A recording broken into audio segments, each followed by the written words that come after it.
the Pentecost. Is that a coincidence?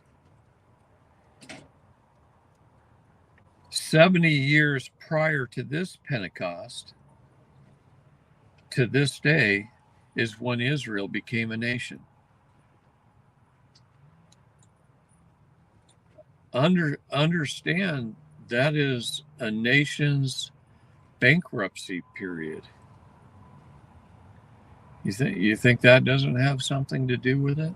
How are all these things lining up to occur?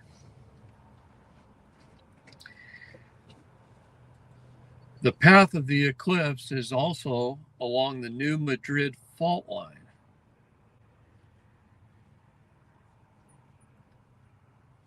Understand what that could cause. That's a tectonic plate line, just like the San Andreas fault is a tectonic plate line. And what happened last year? The continental plate is sliding under the Pacific plate. It's sliding under it. Okay. What happened last time that happened, when it went under, is the Rocky Mountains rose. They cracked, they broke. Volcanoes went off. What else happened? The Coast Range broke. The Cascade Range, I should say. Then the Coast Range.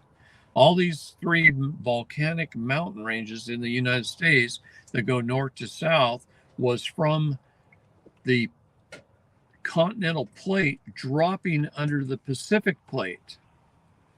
And it caused those mountain ranges to rise.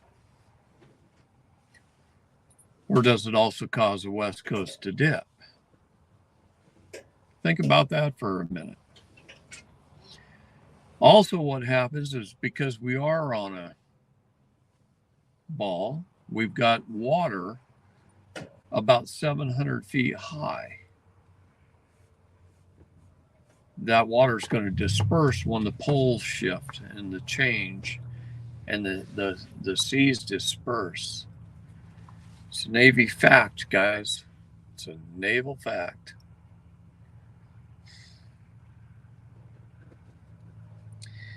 Elites and globalists are building shelters deep in the earth, yet prophecy says they cannot hide from the destruction and the earthquakes, that God will find them and bury them, that he will destroy the wicked.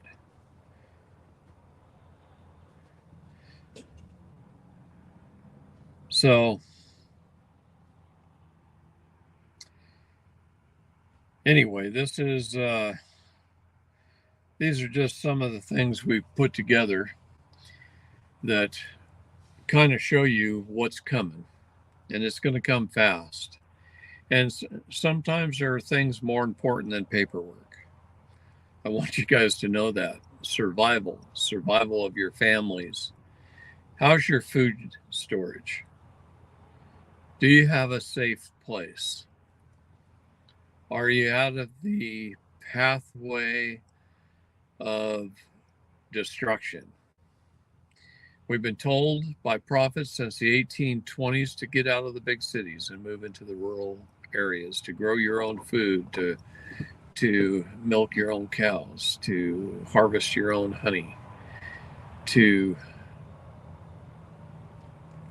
be self-sufficient, be sustaining. How many of us are today? It's next to impossible for many millions. It's impossible. So at the beginning of COVID, and I believe COVID was one big test in multiple areas.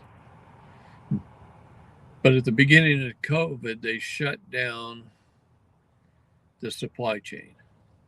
And stores like Costco, their shelves emptied within a few days. This is going to happen again. How hard is it? Look at the bridge that the container ship hit. First, it dropped its anchor on the wrong side, swinging the ship. It should have swung it the other way. It didn't. That means it was under power. Second, its lights went off. Third, they have immediate backup generators, which will turn all the lights and restore all the power within about 30 seconds of a ship losing power. Third, there were explosions at the top of the bridge at all the key points. That was a false flag. Container ship didn't bring that bridge down all by itself. That was a false flag planned event, just like 9/11 was. Just like every bridge in America that has come down in the last week or so has been a false flag.